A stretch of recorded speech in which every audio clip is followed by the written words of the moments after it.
Fala pessoal, aqui quem fala é o Eduardo Souza, aluno da disciplina de Pavimentação e Drenagem, do curso de Engenharia Civil do Instituto Federal do Ceará, Campus Fortaleza, ministrada pela professora doutora Jusceline Bastos. Irei falar durante esse vídeo sobre dimensionamento de pavimento rígido sobre o subleito. Pavimento rígido é um tipo de estrutura de pavimentação muito utilizado em rodovias de tráfego intenso. Composto principalmente por cimentos, agregados, água e outros materiais, como aditivos e materiais selantes, além de estruturas adicionais como barras de aço e fibras de plástico, que são utilizadas para reforçar a resistência e a durabilidade do pavimento.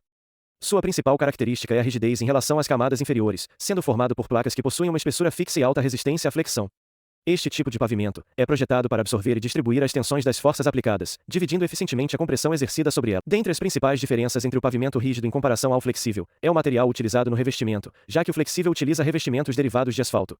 Além disso, a quantidade e os tipos de camadas utilizados também é diferente, enquanto no flexível é utilizados camadas de reforço do subleito, subbase, base e revestimento, não possuindo a obrigatoriedade de utilizar todas as camadas. No rígido é utilizado apenas a camada de subbase e revestimento.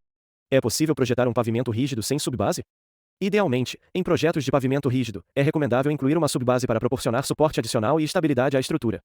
No entanto, a necessidade absoluta de uma subbase pode variar dependendo de diferentes fatores, tais como as condições do solo. Em solos mais resistentes, a subbase pode não ser necessária, tipo de tráfego esperado, especificações do projeto ou da licitação em questão. É importante ressaltar que a presença de uma subbase geralmente contribui para a durabilidade, estabilidade e resistência do pavimento rígido a longo prazo. Além disso, as placas de concreto só devem ser colocadas sobre o subleito quando este estiver devidamente preparado e nivelado, criando uma superfície sólida e durável para o tráfego de veículos. Dentre os métodos de dimensionamento utilizados para dimensionar pavimento rígidos, temos Spotland Cement Association, PCA, e American Association of State and Transportation Officials, AATO. Ambos os métodos ao longo dos anos foram ganhando atualizações.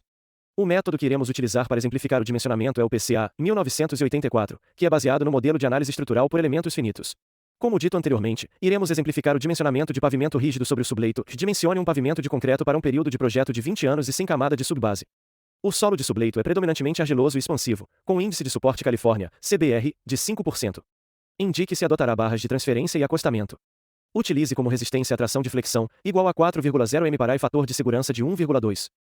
Levando em consideração os dados de cargas por eixo, em tonelada-força, calculamos os valores de carga por eixo considerando o fator de segurança de carga. Além disso, temos na tabela os valores do número de repetições previstas de acordo com a carga por eixo dos veículos para o período de projeto de 20 anos.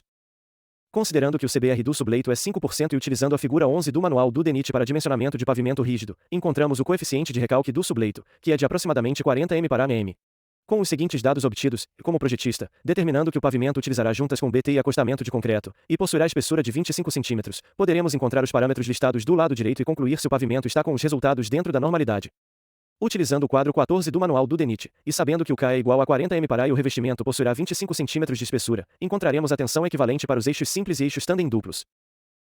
Assim como no slide anterior, mas utilizando o quadro 15 do manual de dimensionamento de pavimento rígido, encontraremos a tensão equivalente para os eixos tandem triplo. Realizando a divisão entre as tensões encontradas anteriormente pela resistência característica à tração na flexão, que é igual a 4 MPa, encontraremos o fator de fadiga para cada eixo. Utilizando o fator de fadiga e os resultados das multiplicações das cargas por eixo e fator de segurança, aplicando nos ábacos do manual de dimensionamento, figura 27, de pavimento rígido do DENIT, encontraremos o número de repetições admissível em relação ao fator de fadiga. Utilizando o valor do resultado da multiplicação da carga por eixo e fator de segurança, 8,4, fator de fadiga para o eixo simples igual a 0,278, encontraremos que o número de repetições em relação à fadiga é ilimitado. Realizando o mesmo procedimento anterior para todas as linhas da tabela, e após encontrarmos o número de repetições admissível, podemos calcular a porcentagem do consumo de fadiga, que é apenas a divisão do número de repetições previstas pelo número de repetições admissível, multiplicando por 100, para obter o resultado em porcentagem. Realizando o mesmo procedimento para o eixo de tandem duplo e triplo, teremos estes resultados. Como fizemos para encontrar a tensão equivalente, iremos encontrar o fator de erosão para cada um dos eixos, utilizando o quadro 22 do manual do DENIT, fator de erosão para eixos simples e tandem duplos JCP e PAC, e o quadro 23, fator de erosão para eixos tandem triplos JCP e PAC.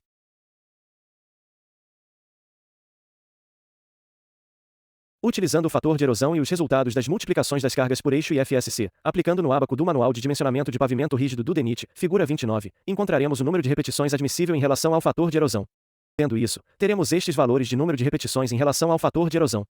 Realizando a divisão do N graus de repetições previstas pelo número de repetições admissível, e multiplicando por 100 para obter o resultado em porcentagem, teremos os seguintes valores resultados dos danos por erosão.